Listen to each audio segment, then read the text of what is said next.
Story 1, Electronic Arts Sports, it's in the game. Not actually ruined, so much as tried to charge full price again for the same game every year, in the one game where season passes actually make sense. Shame there are very few good sports games alternatives too. Story 2. For me, Destiny 2 comes to mind. I used to play it a lot, but after Bungie started vaulting content, including entire expansions that people paid for, it really soured the experience. It felt like they were removing things I enjoyed just to make room for new content, which didn't always feel like a good trade. On top of that, the game became very focused on microtransactions and seasonal content, which made it feel more like a grind than something I could casually enjoy. Story 3. Not sure a lot of people will be aware of the game. Gems of War was a really relaxing and enjoyable match 3 game, with a few in-game purchases, but they were totally optional. Developers have constantly increased the need for gems and Dragonite to craft incredibly powerful weapons and troops, meaning that pay-to-win players are virtually unbeatable in the player versus player arena. The majority of new events, extra battle sigils, are kept behind a paywall. They have changed the format and it has just gradually got worse. Such a shame. Story 4. Frontier Developments had their heads stuck up their arse by not listening to repeated requests from users about many aspects of the game. Instead, they focused on removing things that made the game a bit easier and less repetitive, with too much emphasis on the in-game store. And they made the grind so much more painful. The game had promise but ended up being a massively empty universe or galaxy in which you had to play online but would rarely encounter another human player. Story 5. The Sims have always had expansions, but before they felt really worth it and exciting every time one came out. Now it just feels like a tired, low-effort money grab. Modders are the real saviors of the Sims series. I am forever a Sims 2 enjoyer, though. Best in the series hands down for me. Story 6. Overwatch, the first competitive online game I ever took seriously. I stopped having fun near the end of the first Overwatch's life cycle. Then, Overwatch 2 killed any interest I had left with the series. Story 7. Pokémon Sword and Shield. Such a mediocre entry and lackluster game overall in my favorite gaming franchise. I will defend Scarlet and Violet any day, but Sword and Shield, I'd rather move on and forget. Story 8. I haven't played Helldivers 2 in a while because of their balancing philosophy. I'm really looking forward to hopping back in on September 17th, though, because based on what they've announced, it sounds like they're finally moving in the right direction. Story 9. I played the game both on my PlayStation 4 and on my PC. The game on PC with a mod menu is one of the funniest things you can have. If you play with friends, you can absolutely spend hours and hours just having some really great fun, doing stupid things with your cars that you can spawn everywhere, planes, and everything else. If you play legitimately, you literally need to play the game as if it was a job, constantly watching how much money you have. You need to go to specific places to pick up your own cars and everything else. It's simply a complete joke without any kind of fun. Story 10. EverQuest. They nerfed everything. By introducing many ways to teleport, they made it stop feeling like a single world and turned it instead into a bunch of different game maps. To sell new content, they made the old maps give comparably far less experience but didn't make the new maps interesting. By introducing too many things without regard to maintaining the atmosphere, they changed a Lord of the Rings feeling into a junkyard feeling. Story 11. So I installed 7 Days to Die at the start of my 3-week vacation after quite a few years. I don't think I'll play it ever again. It's just way too grindy now. You need to find so many magazines. It just sucked all the fun out of the game for me. Story 12. Cities Skylines 2. Not strictly the developers, but their management and their corporate overseer, Paradox. They announced the 1.0 release with much fanfare and, of course, garnered a huge amount of sales, only for players to find it was actually barely an early access release, full of bugs and missing features. 1 year on, and the game still does not have some of the things that were advertised. Unforgivable profiteering. Story 13. Occasionally, during my work breaks, I play Microsoft Spider Solitaire. The commercials can be annoying, and I am thinking of switching to another game. Story 14. Summary of the Warcraft 3 Reforged drama for people who don't get why we're mad. For people that haven't heard or don't know exactly what's going on with the release of Warcraft 3 Reforged, Here's a lowdown. Warcraft 3 was originally released in 2002 and quickly became one of the fastest-selling PC games, with over 1 million copies sold. It became one of Blizzard Entertainment's core games, with a strong competitive scene that's still active, while building up a large amount of hype for the eventual release of World of Warcraft. In 2018, Blizzard Entertainment announced the development of Reforged, an improved edition of Warcraft 3 that retained the original gameplay while adding new features including a rehaul of the game's visuals. Their multitude of unfulfilled promises include improved visuals and new animations. There are no new animations, and the new visuals are not much of an upgrade. In addition, to get most of the cool new multiplayer models, you have to buy the more expensive edition. 4 hours of reforged cutscenes. Only minor improvements were made to the cutscenes. In fact, Blizzard Entertainment went as far as to remove a pre-made cutscene shown at BlizzCon 2018 from the reforged release version. Updated UI, undelivered. Balance changes, undelivered. Matchmaking ladder system, undelivered. Quality of life improvements, such as selecting more than one page of units in the campaign, undelivered. As if it wasn't bad enough that Blizzard Entertainment basically scammed some of its oldest fans who had waited 2 years for the release of Reforged, there are a number of things that are objectively worse than they are in the original. I'd like to preface this by noting that Blizzard Entertainment removed the option to download the Classic client from Battle.net and forced owners of Classic to update to the Reforged client. Here's a couple of other things that Blizzard Entertainment broke. Matchmaking no longer works half the time. Games are found but not started, forcing a client restart. Game wins are occasionally not recorded. Campaign missions will occasionally not load. Immediately give the player a defeat upon loading, or delete save files from Classic completely. Custom games seem to be broken, with people unable to create lobbies, and games randomly disconnecting quite often. For what it's worth, the forced update removed the classic Frozen Throne title screen, which upset a lot of people. The great thing about the new title screen is that the background process for the title screen, which seems to be continually running, takes up more than 300 MB of RAM and uses more than 5% of an i7 CPU load, completely ruining performance on older computers. Speaking of performance, it seems they tried to improve it by completely removing shadows from the game for people who don't own the Reforged upgrade. Thought it couldn't get worse?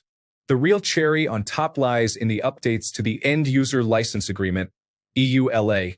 Blizzard Entertainment updated the terms and conditions to include a clause that gives Blizzard Entertainment full and exclusive rights to any Warcraft 3 custom games and forced everyone to agree to it via the update. This is a huge slap in the face to the modding community, full of people who have spent hundreds of hours and used their expertise to create free content for Blizzard Entertainment's game. Many custom games that are over 10 years old have now been stolen from their creators and dropped right into Blizzard Entertainment's greedy hands. It seems as if Blizzard Entertainment's ability to make games has fallen so far they have to hope they can make a fortune off of some modder creating the next Defense of the Ancients, Dota. This has been the nail in the coffin for my respect for Blizzard Entertainment as a company. They used to represent the pinnacle of an AAA game production studio, putting out consistently well-made, beautiful, and complete games. Now they rely on the recycling of old concepts with continually dropping quality in an attempt to make some money before they get dumped in the Activision graveyard. TLDR, Blizzard Entertainment spent 2 years developing an update for an 18-year-old game, making a ton of promises which they failed to deliver on. They ended up basically breaking the game and forcing the new version on everyone who didn't buy it. They also stole all intellectual property from modders. Story 15. NBA 2K Series. The game is based on microtransactions for multiplayer, maximizing the pay-to-win aspect, and there is a significant push on players to purchase clothing or items purely for appearance that do not aid in gameplay. Features from the single-player story or My Career mode have been continually removed. There is no longer a storyline, no college or high school games, and no actual draft process. The features for single-player My GM, or whatever it is called now, keep being either removed, or the mode itself isn't fully playable until later in the season, such as the Start Today feature. The trade mechanics are absolutely terrible and unrealistic, even with extensive slider adjustments. Story 16. Call of Duty. I loved the original Call of Duty 4, Modern Warfare, World at War, Modern Warfare 2, etc.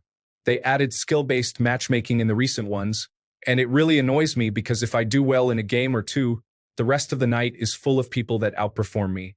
I can't just casually play it and relax. Story 17. Hearthstone is absolutely ridiculous in 2024. Almost all decks do not care about or react to the opponent.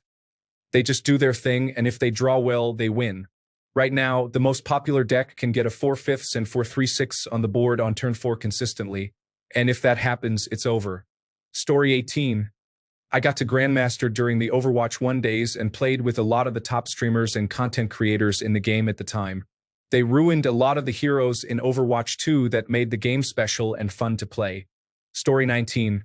Clash Royale, played it for 5 years, 3 consistently and 2 on and off, but I quit this year because it became full of stacks of cards to buy in the shop that's basically pay to win. It's completely a different game than it used to be. Story 20. Final Fantasy XIV. The past 2 expansions have homogenized the jobs, classes, too hard. They've turned one of the more complex classes into a simple one, and pretty much most DPS jobs play like they're mindlessly spamming filler until your 2-minute cooldown.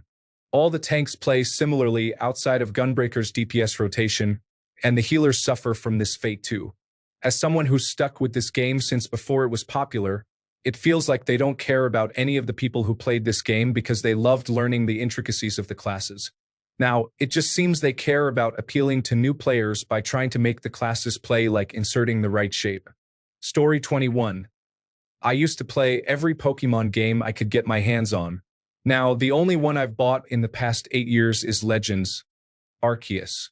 And I do love that game, but there is still so much jank to it that Game Freak should have been able to do better on. They have the money and the resources.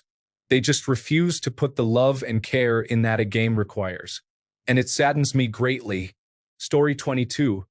When they added non-player characters, the game felt like a flawed, but fun cooperative Fallout game. In the years since, they have turned it into a glorified mobile game. Story 23. World of Warcraft. It used to be a game in which every member of the party needed to communicate and work together in order to finish a dungeon. Now it's just third-person Diablo. Run through a dungeon in 5 minutes, no rolls, no coordination. Just blah. Story 24. World of Warcraft. They transformed it into a brain-numbing, no-think, instant gratification jump game. There's barely a full step above a cheap mobile game these days. Story 25. Call of Duty. I played up until the new Modern Warfare came out. Having to spend literal days waiting for it to update 100 gigabytes at a time ruined the experience. I spent 2 weeks trying to play it until I gave up and haven't touched any new Call of Duty game since. I used to love playing the campaign stories over and over, especially Black Ops 3's co-op story with my wife. Story 26. Day R. It was a mobile game with a huge map that I was totally addicted to. I used to spend countless hours grinding, storing all kinds of supplies outside of every town for pickup later. And then they updated it. All the work I put in was gone, and now everything is microtransactions. A joyless cash grab is what it has become. Story 27. Star Wars. The Old Republic. I understand why the developers did what they did, but the game turned into one big meh the last time I tried to play it. I had probably around 1,000 hours in the game. Story 28. Ark Survival Evolved. Between the developers and Snail Games causing issues, I have walked away. It's a shame, as it was one of my most played games, and I ran a private server for years. Story 29. The Sims 4 modders do everything better than their own developers. The game is constantly buggy. Even packs that are almost a decade old are still having issues. I hate the Electronic Arts app too. I just play The Sims 2 and The Sims 3 instead. Story 30. Escape from Tarkov. Played it since release. It's an amazing game, but I can't support the developers anymore. I would probably still play it if it wasn't for the Ukraine war on top of all the stupid developer decisions. Story 31. I used to play National Hockey League video games for hours and hours, and now the game has become so terribly bad I do not even purchase them anymore. The biggest hockey fan in the world, and I can't even enjoy the only hockey video game on the market. Story 32, wow. And in particular, the Death Knight class. How is it that the Blood Tree is the one for tanking? That makes no sense at all. The Frost Tree is right there. Frost armor, ice shield, frozen solid as a defensive cooldown, etc. I'm still super salty about it. Story 33. Okay, I didn't stop and they didn't ruin it. But my mom was obsessed and did stop because of a developer change, so Traveler's Rest. I've had it a long time and have loved watching it change and grow, and got my mom into it 1 to 2 years ago. She loved it. Obsessed. Hoarded everything in the game, made a beautiful garden, planted stuff everywhere. The way the recipes and cooking worked was really cool and special. You could kind of build them yourself so everything could be funky and personalized. Like putting mango or tea in your beer or meat stew for certain flavor profiles or to match certain trends. They eventually got rid of that and pared it down to what all the other Stardew Valley game loop games have for cooking, just recipes with requirements. They also changed the gardening and growing system a few times actually, and while the final product might be an improvement, it meant that all my mom's freeform gardening around the map was not only undone, but now not allowed by the game at all, making it feel further restrictive and less cool or unique. It's more developed and polished now, but it lost some of its charm and what made it stand out from others, and really special altogether. It's still not done, and I'm still excited to see what they do with it. But the direction it's gone has overall made it less exciting and unique.